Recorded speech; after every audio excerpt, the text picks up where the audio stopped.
For many, summer elicits thoughts of sun, sand, and a refreshing swim. But in Connecticut, a history of discriminatory practices keeps many middle-class families and people of color from enjoying access to public beaches. This is Disrupted. I'm Kalila Brown-Dean. Later in the hour, we hear from residents of two seasonal communities where African Americans have cultivated a welcoming space: Oak Bluffs on Martha's Vineyard and Sag Harbor, Long Island. But first, there was legislation this session to ban cities and towns from charging exorbitant fees for access to public beaches. Critics say it discourages out-of-towners from visiting.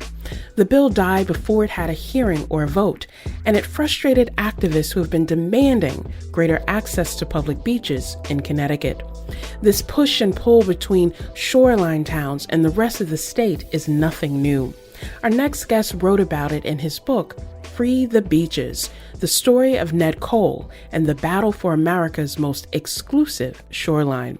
Andrew Carl is professor of history and African American studies at the Carter G. Woodson Institute at my alma mater, the University of Virginia. Andrew, welcome to Disrupted. Well, thank you for having me.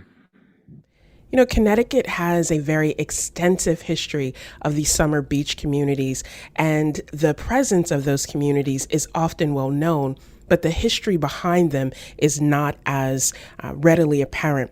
Talk to us about what the shoreline looked like during the first half of the 20th century and who had access to those spaces. Yeah, so really in the early 20th century, much of the Connecticut shoreline was still relatively sparsely developed, although you did begin to see the emergence of real estate developers who were seeking to capitalize on the growing demand for vacation homes, as well as the growth of bedroom communities in the southwestern corner of the state. Obviously, Greenwich, Westport, Stamford as being some of the more prominent early, shoreline towns that had a long history before that. But in the early 20th century, you began to see the growth of these private beach associations, which were clusters of homeowners who developed areas along the shoreline for second homes. Many of them were folks who lived in places like Hartford, and who developed these summer communities that and then proliferated really in the first half of the 20th century as developers began to see that this was something that had a great deal of demand. So you have these affluent families who want a second home, who want a place to relax and have their family there. But what you also talk about in the book is that there were a lot of families who could not have access to that. In particular, Black and Jewish families were often excluded. Why were they not allowed to be a part of those beach communities? Absolutely. I think that, written right into the deeds on the properties that were being developed in these communities were restrictions preventing the sale of lots to African Americans, Jews, and other disfavored minorities. Coupled with the growth of summer beach communities were towns that were beginning to invest in public beaches that oftentimes were really public in name only because they found other ways to restrict access to the shoreline through residency restrictions and other restrictions that really, in many ways, effectively limited the ability of African Americans living in the state of Connecticut to enjoy the shoreline. We talk often about deeds and restrictive covenants and how it was written into the property of who could have access. But you also chronicle the more subtle ways, as you just mentioned, of sort of solidifying the exclusive nature of that. And one of those measures is via parking and who could have access to parking and what it took to actually gain entry to a park. Talk a little about that. Yeah, I think, this is something that had long been a part of the suite of restrictive measures that towns used. And I should say, I mean, one of the striking characteristics of these exclusionary measures that you see up and down the shoreline is that none of them ever had mentioned race in a sort of formal sense. Just as Jim Crow laws in the South, voting restrictions and the like, often were very careful to surgically exclude certain groups without even having to mention race. And this was definitely the case in many of these towns, where you would have, say, not just residency restrictions, but also parking restrictions, and other measures that really combined to make it difficult for people who do not live in these communities to enjoy access to public recreational resources. Now, that effectively had a racial dimension to it, because these towns also had numerous restrictions that prevented people of color from living in these communities. So, if you have, deed restrictions on, much of the property in the community, if you have other restrictions that make it next to impossible to live there, then having a residency requirement, or and then coupled with restrictions that made it difficult for out-of-towners to park near the beach, then the end result is that if you go to that beach on any summer afternoon, you're not going to see people of color there, and that oftentimes, at least in its inception, was by design. This relationship between the public and the private, the relationship between what public taxpayer dollars pay for and who can enjoy them, sparked a lot of uprisings in the South in order to have access to public pools. And here in Connecticut, we saw some grassroots organizing to gain access to these public beaches and public spaces. And your book follows a number of people who were active in that, but one in particular is Ned Cole. Why was Ned Cole such an integral part of that fight here in Connecticut? Yeah, so Ned Cole was a social activist who got his start in Hartford in the early 1960s, trying to develop what he described as a domestic Peace Corps aimed at addressing issues of urban inequity and the challenges facing poor minority communities in Hartford, New Haven, and other cities, beginning in the Northeast, but soon his organization, Revitalization Corps, expanded across the country. And one thing that really stood out to Ned Cole and the volunteers who worked in Revitalization Corps was that for children living in Hartford, living in urban neighborhoods, there were very few recreational options for them in the summer.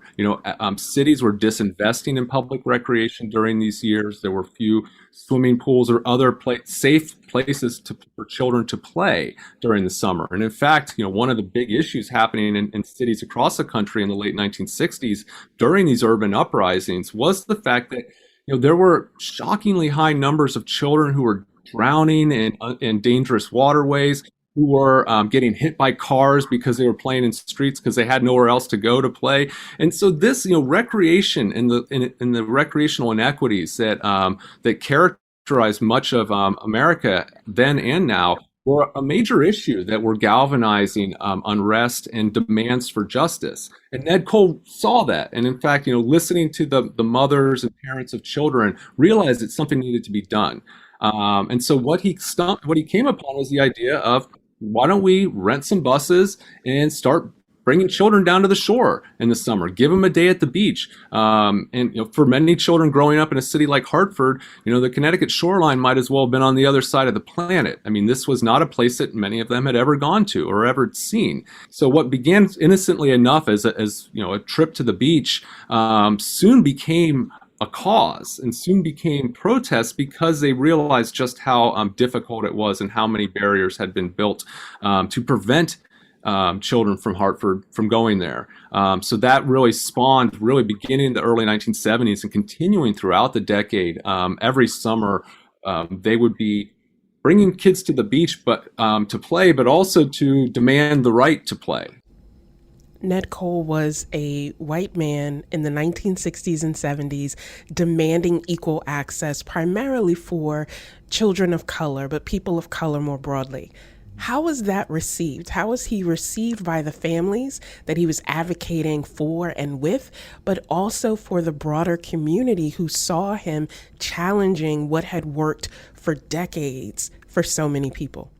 Yeah, no, I mean it was he was a very controversial figure. Every seemingly everyone in Connecticut had a strong opinion about Ned Cole, positively or negatively, during the time in which they were most active. I would say that one thing that's important to mention, and I stress throughout the book, is that he was not operating alone. This idea of expanding recreational access to urban children was one that came to him from the mothers who were volunteering, primarily a group of African American women in Hartford who were really working alongside of him, who were chaperoning bus trips, and who were really pushing the issue to the fore. So it was not something that he just sort of came up with on his own. Certainly, many homeowners and residents of shoreline communities took exception to the charge that these types of beach access restrictions were racially motivated, and so it was something that was really it was a divisive moment. But also, in retrospect, many would say that. Overall, it did a lot to move this issue forward and help to kind of expand access more broadly and really bring attention to this issue that many had ignored for too long. I'm always struck when we think about history in this country that there always seem to be steps toward progress and then other actions that tend to undermine or try to gut that progress. And when we think about access to the Connecticut shoreline, that is one of those spaces. So the state Supreme Court ruled in 2001 that banning non-residents from beach access is unconstitutional. But even today in 2021, having access continues to be a hurdle.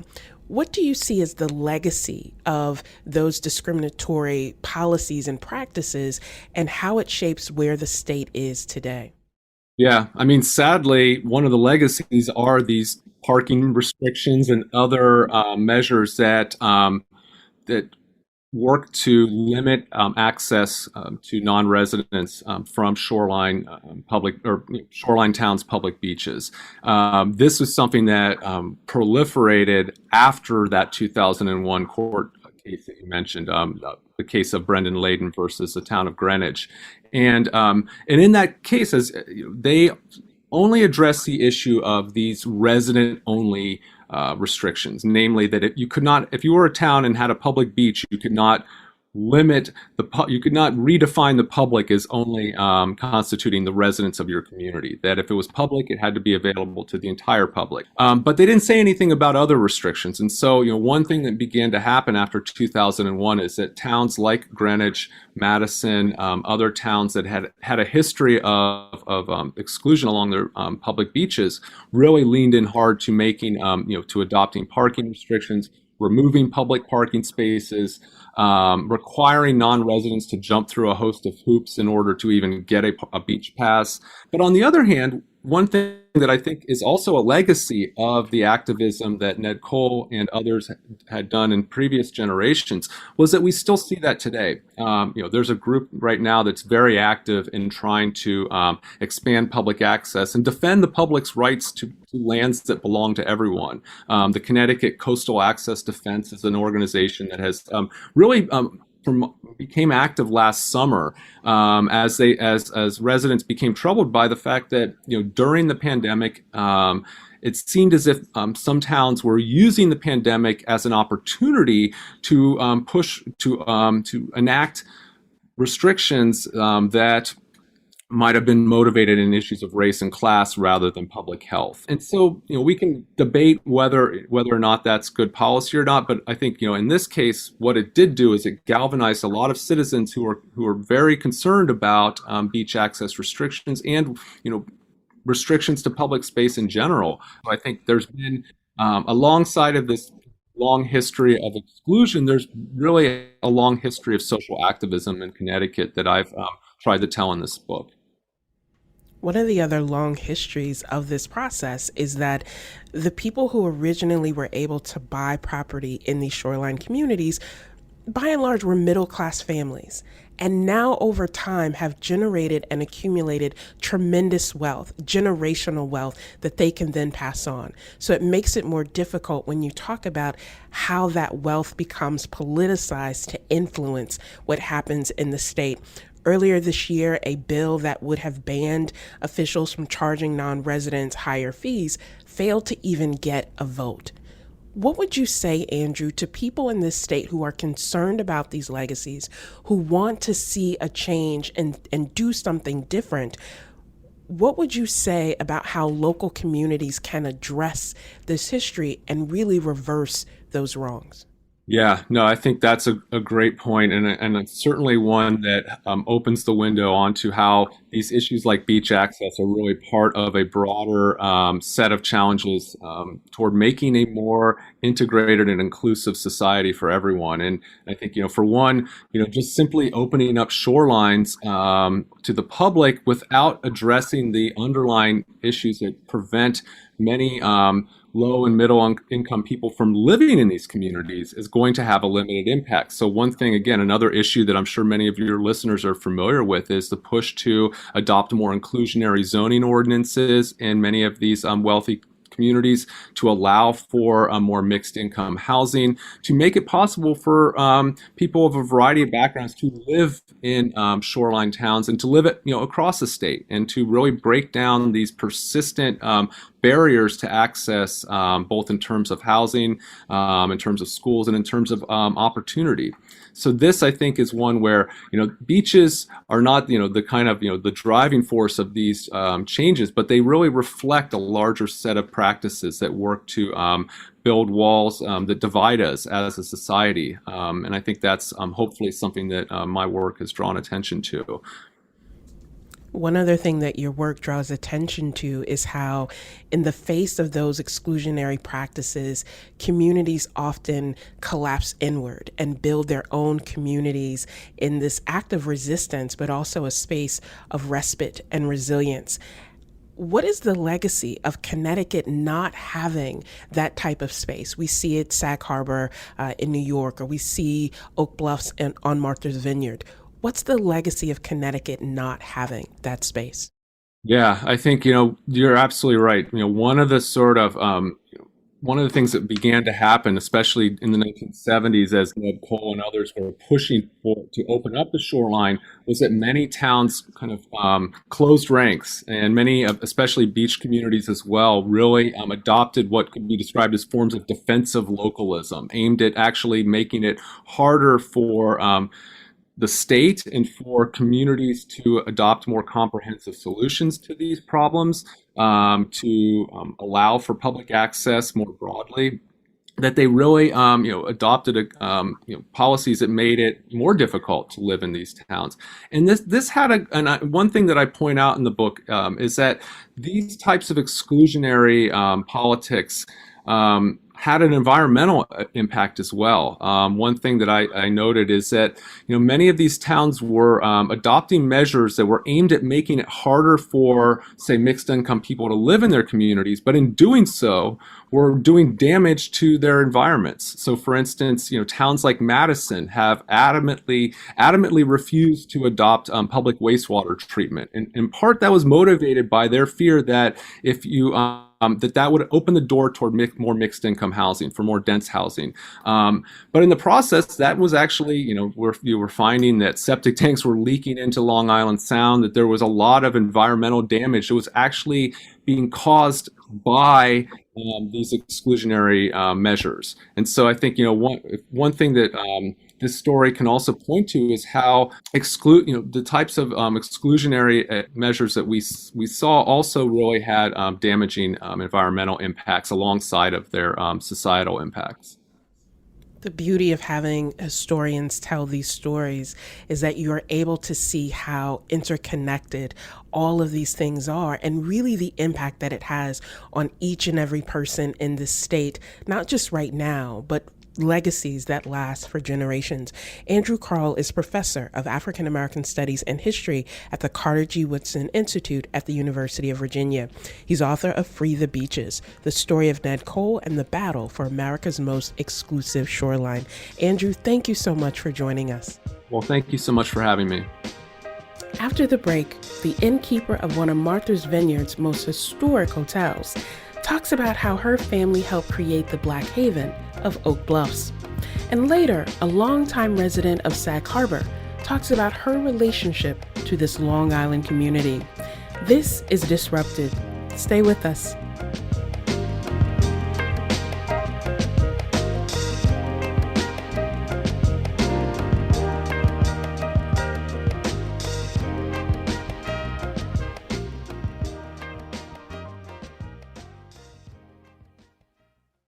Welcome back to Disrupted. I'm Kalila Brown-Dean.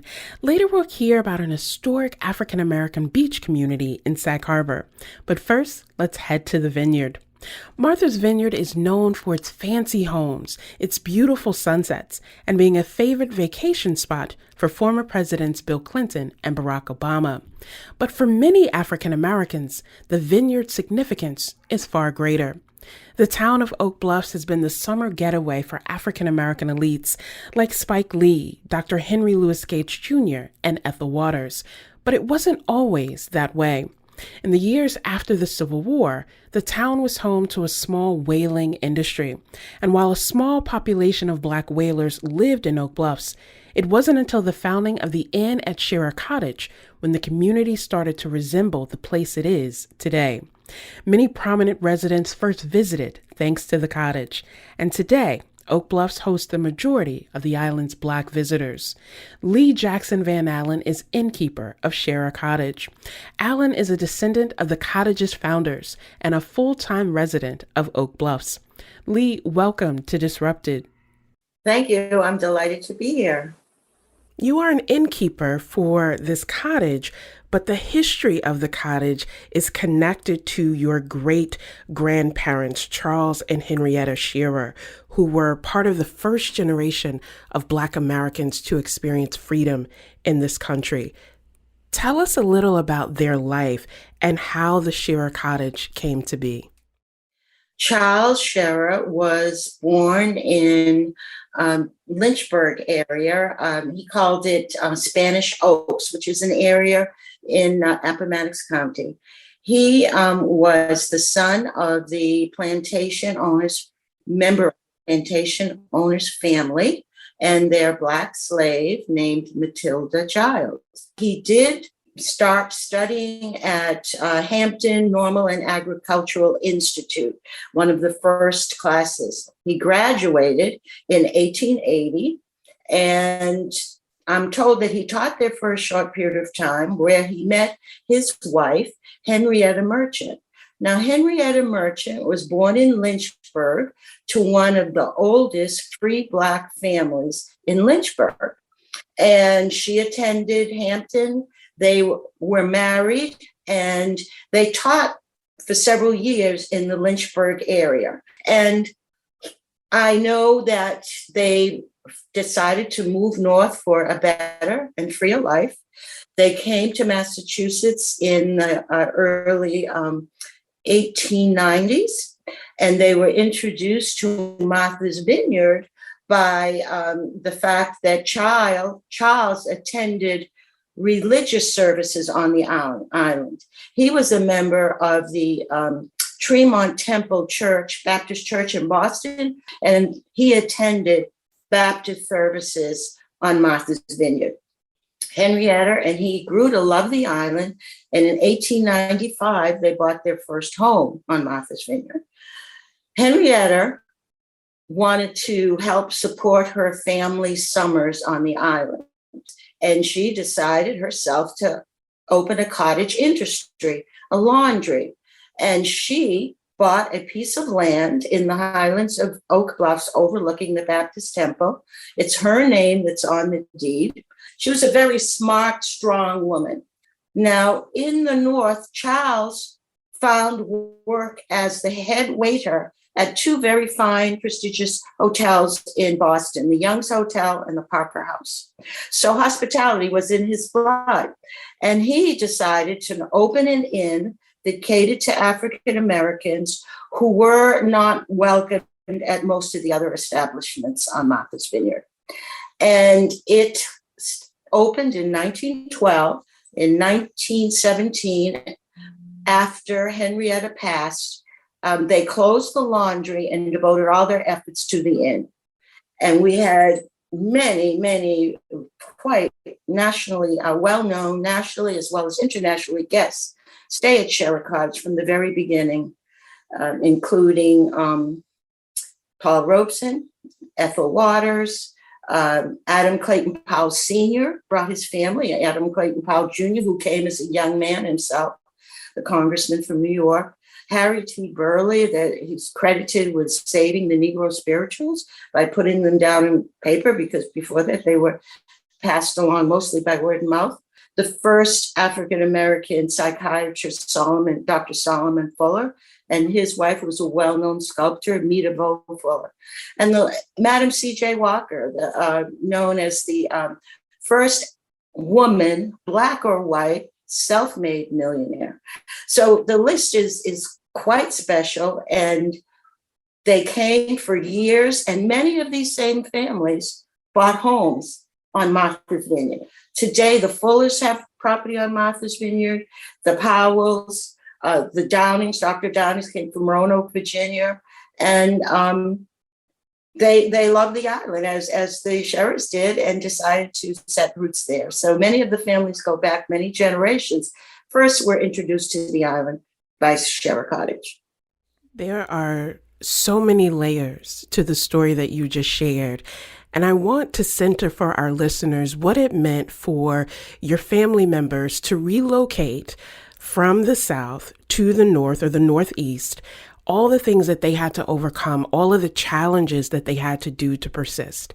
And for a woman to be the landowner here and really set this in motion, it really set the family apart in terms of what people thought the experience would be.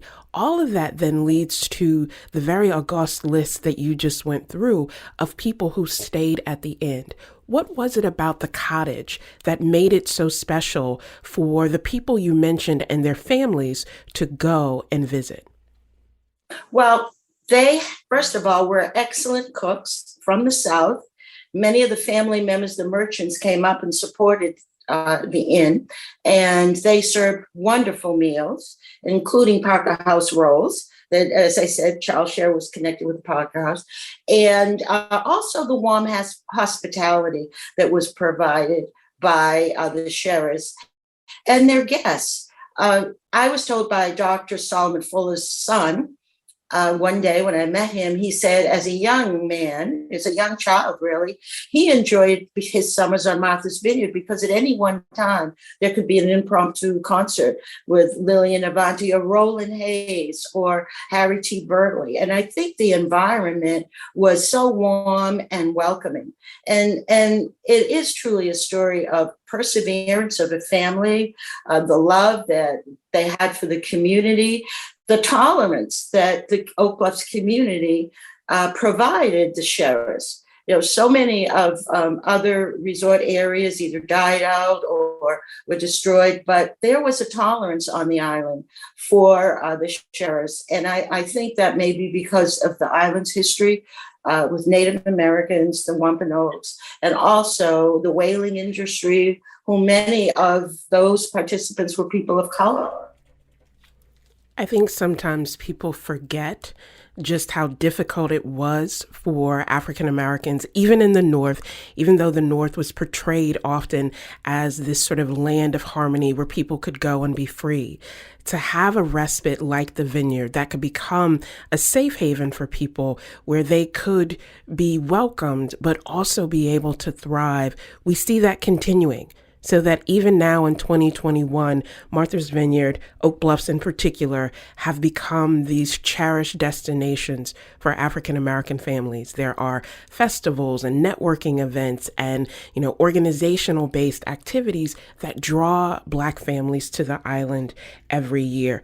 And I will tell you, Lee, that my friends think that it is blasphemy that I have not yet visited the island. I have to change that. And I think you may be the person to help me change that. What is it about Oak Bluffs that makes it so special today that connects to what it meant for your great-grandparents and their contemporaries? Well, as I said, Oak Bluffs was an area, especially in the highlands of Oak Bluffs, where Sheriff Cottage was born, where African Americans were able to buy property. Now, I'm not saying there wasn't discrimination on the island, in other areas, but for whatever reason, the highlands of Oak Bluffs seem to be a conclave for African American families. Many of them are the first families that owned property on the island, such as Dorothy West family, the Adam Clayton Powell Jr., the congressman, and his wife. So many of those families were right in that area.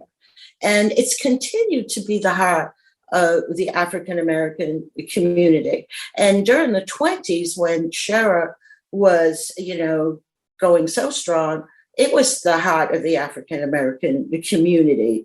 There were some of the very first meetings of the Martha's Vineyard NAACP were held at Shara Cottage. Some of the first meetings of the cottages were held at Shara Cottage. And that whole civic involvement has always been part of Shara Cottage, in addition to the hospitality. And we hope to continue that, as the time goes forward. But it hasn't been easy. There were times when we had to mortgage the property. There were years that were lean years that the family had to put in their own money to support the property.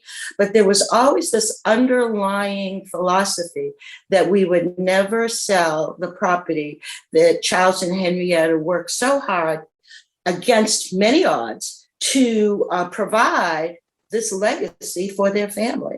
So we are now 6 generations of our family that have been living full-time or seasonally on Martha's Vineyard, and we hope to continue that.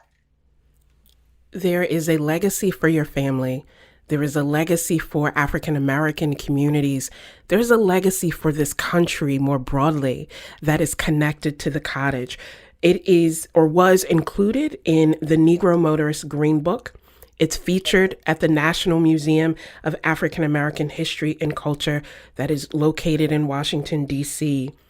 What is the story of that legacy that you want people to know about what it means to have this in your family and to create this haven that will endure throughout generations? Well, I will say it hasn't been easy. There were times when some of the members who were not interested in, operating the inn said, let's sell the property. But there was always that group of the family said, no, we must keep it because we're so proud of what they accomplished. But also through the years, Lincoln Pope and his wife, Gloria Pope, who met at Shara Cottage, they helped with their friends start the Oak Bluffs Tennis Club. And that went on for like 40 years. And it was a great activity for this resort. And Black people as well as white people joined in the competition. I understand Arthur Ashe came to visit one year. And so these are the kinds of activities that the Sharas were very much involved in bringing to the island. It was enjoyed by so many generations. It sounds like Shara Cottage is a womb for Black experiences on the vineyard, but again, representing that experience across the United States. What does Martha's Vineyard mean to you? Well, I often say to my children, what would my life be like without Martha's Vineyard? Not only did I meet my husband at Shara Cottage when he was working there, my parents met at Shara Cottage. My mother, Doris Pope Jackson, met her husband, Herbert Jackson, at Shara Cottage. My son met his wife on the Inkwell. So you see, I just can't separate my life. I can't separate Martha's Vineyard from and Oak Bluffs from my life because I've been here every summer of my life. My very first summer was spent on Martha's Vineyard, much of the time at Shara Cottage. I have pictures of me as a baby. And then my mom bought her home. And it's hard for me to think what our lives, generally speaking, would be like. It's hard for me to even imagine.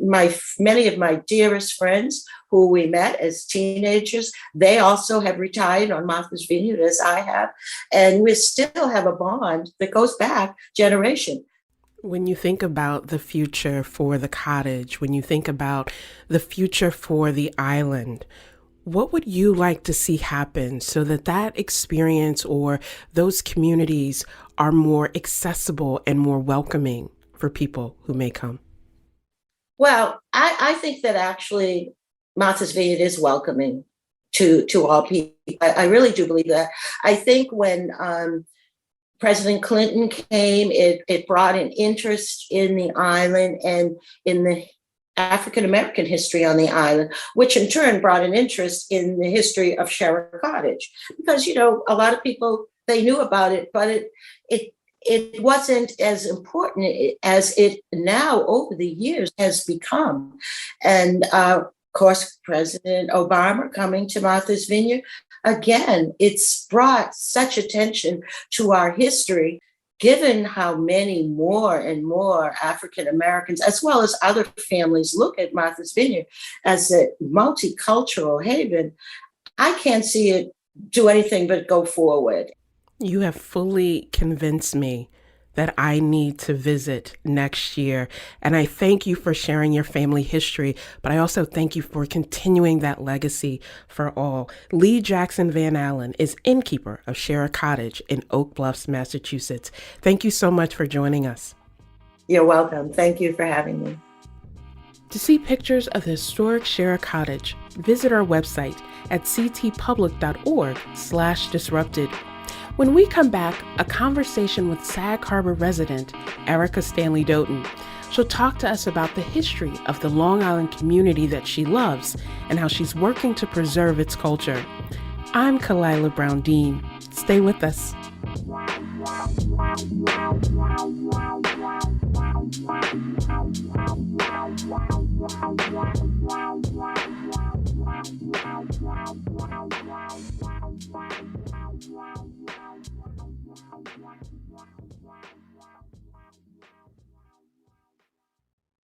Welcome back to Disrupted. I'm Kalila Brown-Dean.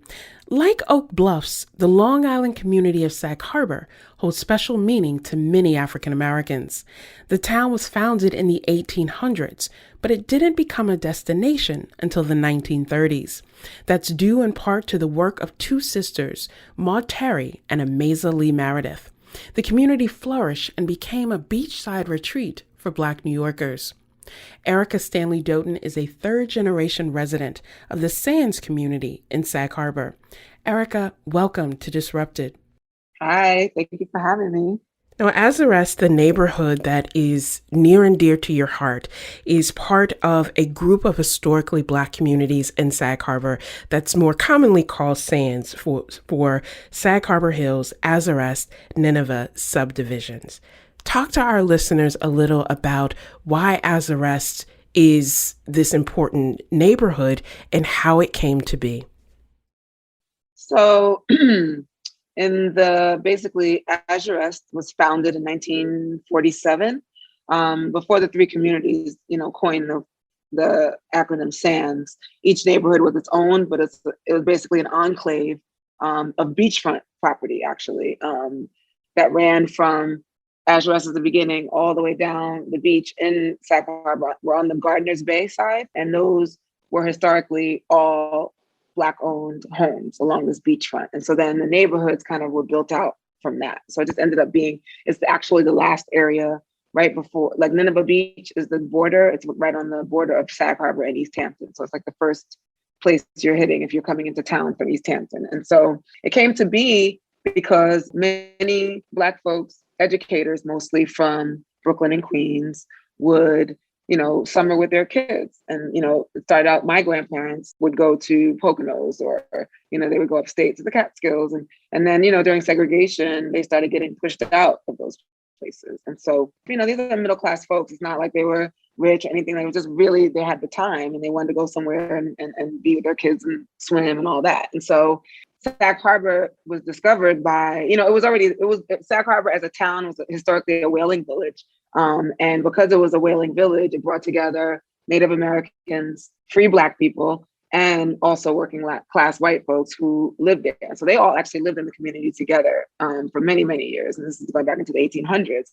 And so when, I guess, two sisters, one's Maud Terry, discovered this place, like, oh, wait, this is like a cool, part of town that nobody knows about, because it's north of the rest of the Hamptons. It's on the bay side. It's not on the ocean side.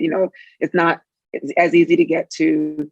it was kind of like land that nobody thought of or wanted. And so as we do, it's like something that we can have. And it was something that you could buy. And so they actually ended up, the two sisters actually ended up buying a bunch of land there. And then they started selling it to their friends. And so they were telling people about this place, this is a good place to come, the kids in the summer. And so that's how these communities formed. There was word of mouth in the beginning, and then like folks started buying land and building their houses. My grandparents were renting houses out there for a few summers, and then they bought their land and built the house that we're in now. And so it's a family house. I'm third generation from my grandpa and my parents, and then my kids are fourth generation. But basically, the whole community is with word of mouth in terms of people who wanted to get away, but also didn't have, they wanted to be one of the Black folks. And it's still like that today. I mean, it's obviously changed a lot, but that's how the neighborhoods actually came to be. One of the things that I think is so important for our listeners to understand is what it took for these two Black women, two sisters, to move from the South. And, you mentioned being from Brooklyn. I'm from this tiny town called Lynchburg, Virginia, which is actually where the two sisters, Maisy Lee Meredith and Maud Terry, were from. So to think about these two women coming from the South on their own and saying, not just are we going to create this for ourselves, but we're going to create this for other people. You mentioned going there for summers with your grandparents and your grandparents deciding to create this family space. What did it mean for you as a kid to know the history of this community? Or was it just, look, I'm just here for summer with my grandparents? I mean, it was that, unfortunately. I was just saying this yesterday, like, I can't believe now as an adult and as a mother that my parents didn't break down like the history of Sag Harbor. I had no idea. Like, I knew we were around Black folks. I knew that, but we also knew Black folks who lived out there all year round. His parents, retired out there from the city, or like, it was so normal. Like, it was just like, oh yeah, we're on Sag Harbor. I mean, obviously not everybody was there. I had friends who didn't have houses in Sag Harbor, but like, I think the history of it is something I learned well into my adulthood. And, as I learn more, and I'm still learning, I mean, as I learn more and more, it's like blows my mind that this is, just last year, I was in Eastville, which is like the museum. It's like it's like a historical society, and it's all about, the history of African Americans in Sag Harbor. And like, they had this whole exhibit on this family because they found in one of the houses in the neighborhoods where, before the Sands community was developed, they found in the floor like all of these old photos and like history of like Black folks from back in the 1800s. And like, so they're still like uncovering the history of Sag Harbor. And I, as a kid, I had no idea. I knew that it was special because obviously it was time with my grandparents, but also that we were around other Black kids. And I knew that, but I, as a kid here growing up in Brooklyn, I wasn't starved of that. You know what I mean? So in a lot of ways, oddly, it was normal. But then again, now that I'm looking back, obviously it was not normal. It was this very special thing. But I did always appreciate that part of it. You mentioned that your children will be fourth generation members of this community. What's the conversation that you have with them so that they know this family history, but also their connection to this broader legacy? Yeah, I mean, every chance I get, because I mean, just again, you're doing the things your parents didn't do. Like I take them to the Historical Society. I'm showing them these old pictures. I'm telling them, that their great grandparents who they never even met, were here, and I point out the little houses that they used to rent before this house. Like, I think my kids are much more aware, obviously, than I was at that age. They're almost 8 and 10. They're much more aware of that they're in their lives of themselves and their Blackness and their, places and their roles. And their boys. So I encourage, I'm always talking to them about, how special it is and how amazing it is. Not that you have a family house in Sag Harbor, but that you're able to come here and be around all these amazing people of color too, and these families. And like, you have a built-in, like you can just walk around and everybody in these houses, and that's a very special thing and something that we don't even have in the city anymore because city blocks have changed, neighborhoods have changed, like I had that. That's the other thing. I had that growing up in my block in Brooklyn. Like we knew everybody, you know, there was tons of kids, we play outside, that my childhood was different than theirs. And so I'm always pointing out to them that this is really special. Like you're walking around and people know you, you know, and it's a real community. Let's talk about that sense of community, because part of the attraction of Sands was that it was a respite and a safe space for people during Jim Crow, but also as your grandparents and their generation, as they were being pushed out of other places, this became a place they could go. And now what we're seeing across New York, but, you know, really across the country in particular spaces, how the changing dynamics and demographics of neighborhoods may be pushing people out, the increased cost in those areas, so that when things are no longer this sort of well-kept secret and become known to the broader public, it often displaces the people for whom that was their respite. What have you seen change since you were going there for summers to now coming back to Sag Harbor? Right. It's you know, it's just like gentrification everywhere else, even in our little town, our little village, you know, it's you know, more and more people buying property there because it's less expensive than Southampton, or it's more people, you know, understanding that it's this enclave and it's quaint and it's small, and like, you know, people want that, you know, they want that now. It's not about being in the towns and the Hamptons. It's about being in your, you know, your little cottage in Sag Harbor. It's a thing. It became a thing, right? And so growing up, I would say Sag Harbor, and nobody even knew what I was talking about. Like literally, like, where is that? What is that? You know. And so now you say Sag Harbor and immediately it drums up all of this, you know, I mean, it's a lot of assumptions too about Sag Harbor, right? It's assumptions that anyone who's there, because it's the Hamptons, because it's out there, like you must have money, or you must have, and I, every chance I get, explain to people the history and communicate that, you know, it was actually started by a lot of these are middle class folks who may have owned a home, you know, in Brooklyn and owned, but like not rolling in the dough.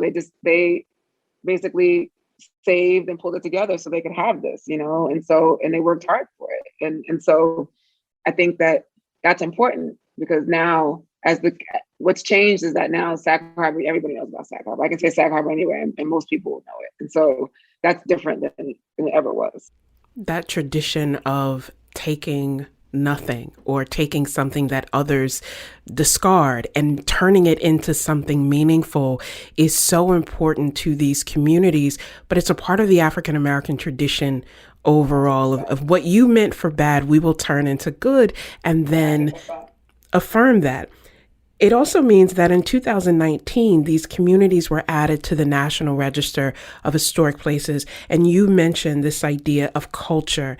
Do you think that's enough to preserve the tradition and culture of these subdivisions, even in the face of these broader changes? Or do you think something else needs to be done?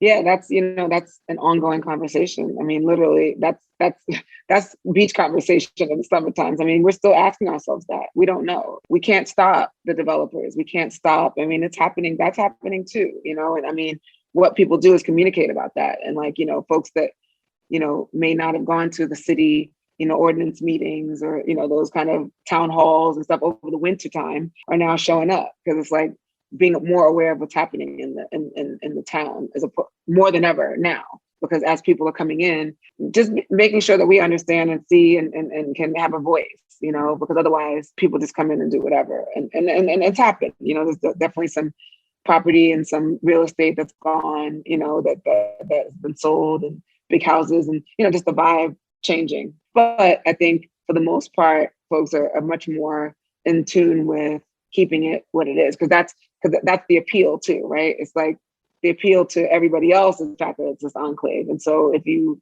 are talking to other brown people, or, you know, just about preserving it, and if you're going to sell your house, you know, trying to, you know, sell to families that would fit, and, you know, that would, you know, be interested in preserving the culture as well, like that's a thing. You know, what I think is interesting listening to you talk about the thing that you cherish the most, or your favorite memory, is this emphasis on the beach. And for so long, beaches were off limits to families of color, particularly to people living in areas where they couldn't learn how to swim because they didn't have access to a private swimming pool or even a public swimming pool to be able to do that. Erica, what do you think we should be thinking about or doing more broadly to affirm that accessibility and to also acknowledge that this didn't end with a piece of legislation, that this is an ongoing challenge for many people? Yeah, I mean, it's an ongoing challenge, and I think that what we need to do is, talk more among each other. I think we also, like, just in terms of like what the reality is, or the, I don't know, the logistics, or the what happened, like how do you, own property somewhere like Sag Harbor? How do you, like, education, like educating each other about it, I think is a big thing. Like, we don't talk about money in our community as much as we should, and not about having it, but just like what that looks like, what it is like, and that's another thing I talk to my kids about all the time. Like, how do you set this up for yourself? How do you set this up for your family? Like, what is, and in terms of beaches and like access, yeah, like, understanding that that's important. Like, being able to swim, being able to, for kids, obviously for adults too. Like, that's, historically, we joke, but like, that's a thing. Like, it's important. Well, here's to the freedom to just be. Erica Stanley-Dottin is a third-generation resident of the Azurest Neighborhood in Sag Harbor. Erica, thank you so much. Thank you for having me. Thank you. Disrupted is produced by James Szkobel-Wolff, Szkobel-Wolff Collier, and Catie Talarski. Our interns are Kelly Langevin and Maisy Carvalho. I'm Kalila Brown-Dean. Thanks for listening.